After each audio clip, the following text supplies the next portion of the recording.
Hai, Assalamualaikum warahmatullahi wabarakatuh.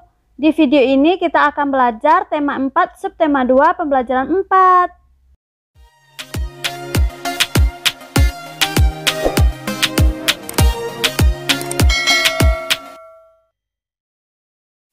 Di pembelajaran 4 ini kita akan membahas PPKN sama bahasa Indonesia. Untuk KD-nya, PPKN menelaah keberagaman sosial budaya dan ekonomi masyarakat. Untuk bahasa Indonesia, KD-nya 3.2 menggali isi teks penjelasan eksplanasi ilmiah yang didengar dan dibaca. Di pembelajaran ini kita masih membahas globalisasi ya. Seperti yang kita tahu bahwa globalisasi membawa pengaruh di berbagai aspek kehidupan kita, baik itu di bidang politik, ekonomi, sosial, budaya, dan pertahanan keamanan. Faktor pendukungnya yaitu majunya ilmu pengetahuan teknologi, informasi, serta komunikasi. Namun, apakah globalisasi selalu memberikan manfaat yang positif? Apa sikap yang harus kita kembangkan untuk menyikapi era globalisasi ini? Adapun manfaat globalisasi, yang pertama itu memudahkan kita untuk berkomunikasi dengan orang lain. Nah, misalnya kita ada saudara di tempat jauh, jadi kita bisa menghubunginya melalui HP. Yang kedua, semakin terpangkasnya waktu dalam melakukan perjalanan. Contohnya, kita ingin pergi ke Amerika atau Jepang, kita bisa menggunakan transportasi seperti pesawat. Nah, manfaat yang ketiga yaitu kemudahan dalam mendapatkan barang-barang. Misalnya nih, kita ingin membeli sebuah laptop, lokasi kita jauh dari toko. Nah, kita bisa saja memanfaatkan teknologi internet dengan mengakses aplikasi belanja online. Jadi, barang yang kita inginkan lebih mudah kita dapatkan.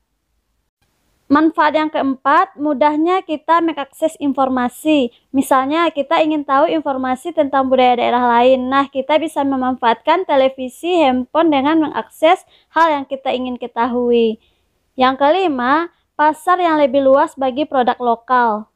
Jadi, globalisasi ini memberikan ruang yang lebih luas bagi produk lokal sehingga dapat bersaing di dalam pasar global. Nah, yang keenam yaitu mudahnya mendapatkan barang-barang impor. Contohnya kita ingin membeli tas dari luar negeri, jadi kita bisa akses melalui aplikasi belanja online ya.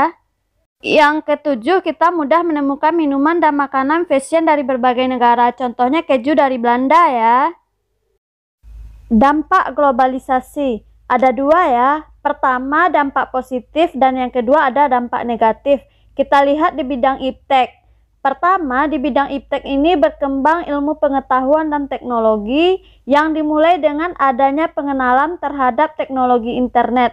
Nah, perkembangan internet ini telah mengubah pola interaksi masyarakat yang berkontribusi terhadap perusahaan atau industri dan pemerintah di dalamnya. Contoh, iptek memberikan kemudahan kepada pengguna untuk mengakses berbagai jenis informasi, sehingga informasi tersebut dapat berguna bagi kita dalam kehidupan sehari-hari. Contoh ya, kita ingin mengirimkan surat tidak lagi harus melalui pos, tetapi sudah bisa memanfaatkan teknologi seperti email, SMS, WhatsApp, dan sebagainya. Contoh lainnya, kita sudah bisa mengetahui kabar seseorang dari jarak jauh melalui handphone. Dan juga kita bisa mengetahui berita-berita terupdate di berbagai belahan dunia.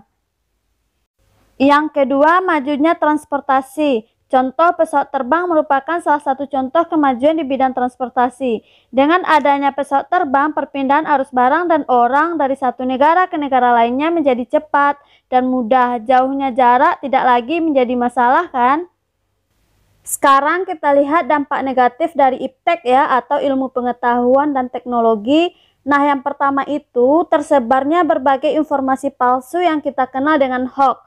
Nah, ini khusus pada kalangan yang belum tentu paham mengenai informasi tersebut ya, tetapi mereka sudah menjadikannya patokan untuk menyebarkan isu-isu tersebut.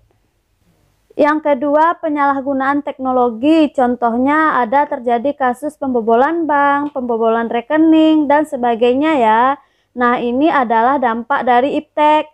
Nah, yang ketiga, munculnya kejahatan cyber. Tahukah kamu apa itu kejahatan cyber? Nah, kejahatan cyber ini artinya akun pengguna atau media sosial pengguna akan dihack oleh orang-orang yang tidak bertanggung jawab.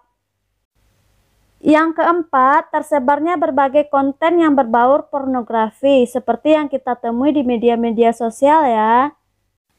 Sekarang kita lihat ya dampak globalisasi di bidang ekonomi. Nah, kita lihat dulu dampak positifnya. Yang pertama itu, peluang usaha secara internasional mulai terbuka sehingga para pengusaha dapat menjangkau pasar internasional. Nah, yang kedua, pemasukan devisa dari sektor pariwisata akan semakin bertambah karena wisatawan asing yang datang ke suatu negara dengan tujuan berwisata itu akan semakin banyak.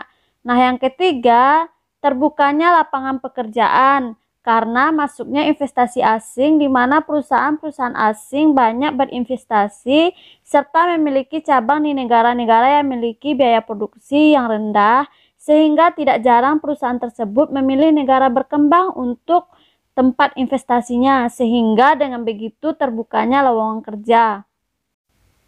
Yang keempat, berkembangnya kegiatan ekspor dan impor karena adanya pasar bebas antar negara. Yang kelima, masuknya barang-barang impor ke Indonesia. Contohnya kita bisa temui mobil dari Jepang ya. 6. Harga barang impor lebih murah karena biaya operasionalnya murah.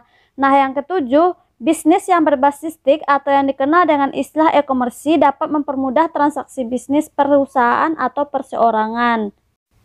8. Adanya kualifikasi tenaga kerja. Nah, dengan adanya kualifikasi tenaga kerja ini, maka akan memberikan perubahan yang cepat. Sekarang kita lihat dampak negatifnya ya di bidang ekonomi.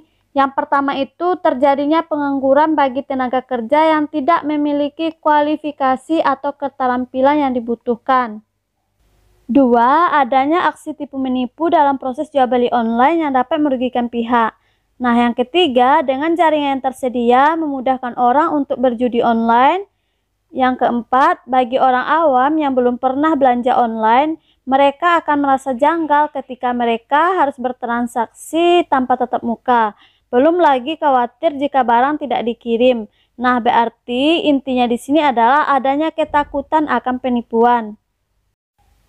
Kelima, dapat memperburuk pertumbuhan ekonomi apabila masyarakat lebih memilih produk impor ketimbang produk lokal, sehingga rasa cinta terhadap produk lokal berlarut hilang. Dampak globalisasi di bidang budaya, yang pertama, kita bisa mengetahui budaya yang ada di belahan bumi lain melalui televisi dan internet. 2. Mempermudah pertukaran pelajar antar negara. Ketiga, mempermudah pendistribusian atau penyaluran karya-karya anak bangsa seperti musik, film, fashion, dan lain-lain ke berbagai dunia sehingga akan memperkuat identitas negara dan negara semakin dikenal oleh dunia.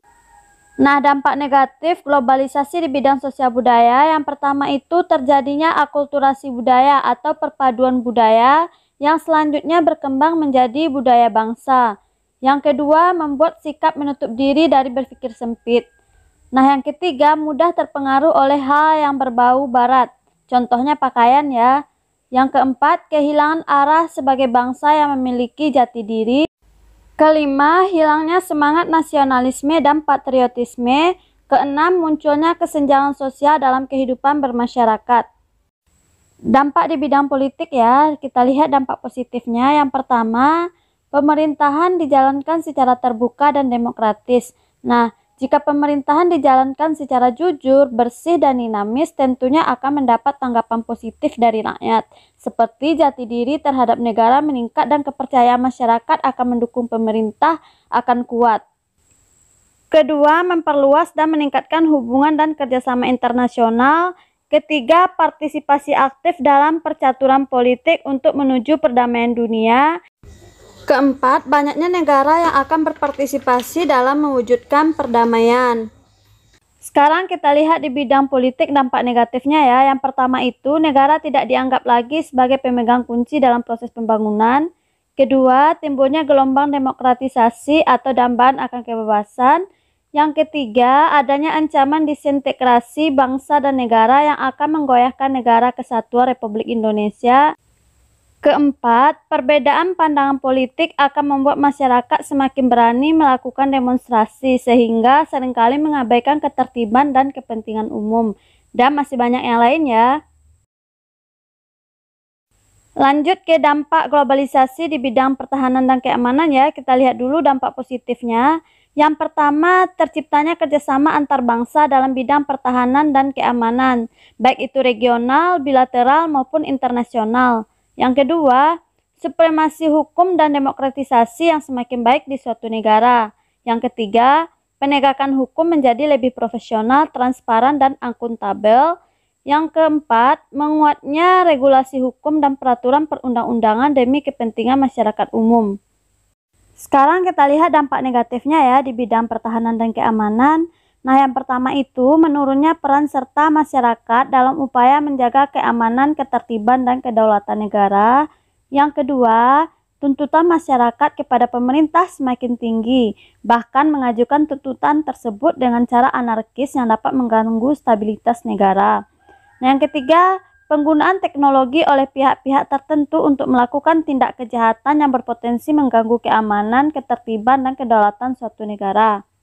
Sekarang kita akan membahas soal yang halaman 80, yaitu kita diingatkan kembali tentang cerita Mang Samad. Jadi Mang Samad ini bercerita tentang seorang pengrajin sendal yang sukses, yang awalnya dia hanya sebagai penjajal sendal keliling. Nah, sekarang kita lihat ya bagaimana sih usaha dari Mang Samad ini sehingga dia bisa sukses.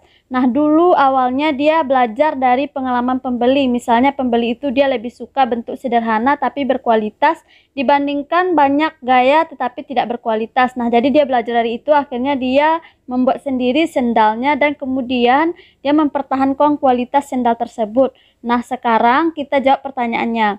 Apa dampak dari usaha Mang Samad bagi warga sekitar? Nah, dampak usahanya, kemajuan usaha Mang Samad mampu meningkatkan taraf hidup masyarakat di lingkungannya. Kedua, pertanyaannya, mengapa usaha Mang Samad meningkatkan perekonomian warga? Karena hasil dari usaha Mang Samad juga dirasakan oleh warga lingkungannya dengan cara mempekerjakan orang-orang yang ada di desa tersebut atau warga-warga yang ada di desa tersebut. Nah, yang ketiga, apa dampak dari yang dilakukan Mang Samad terhadap Indonesia? Nah, jadi dari usaha Mang Samad ini bisa mengharumkan nama Indonesia dan ikut memajukan perekonomian bangsa.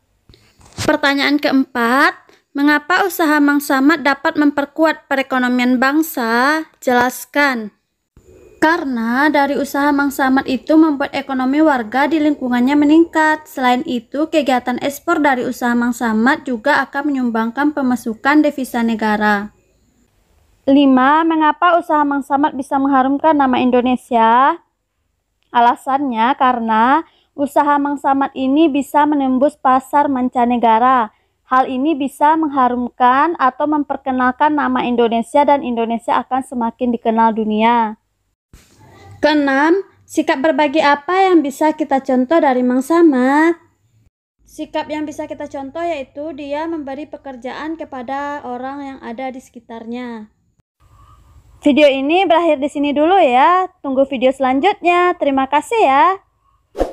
Dan jangan lupa subscribe channel ini serta share sebanyak-banyaknya agar banyak yang tahu. Assalamualaikum warahmatullahi wabarakatuh.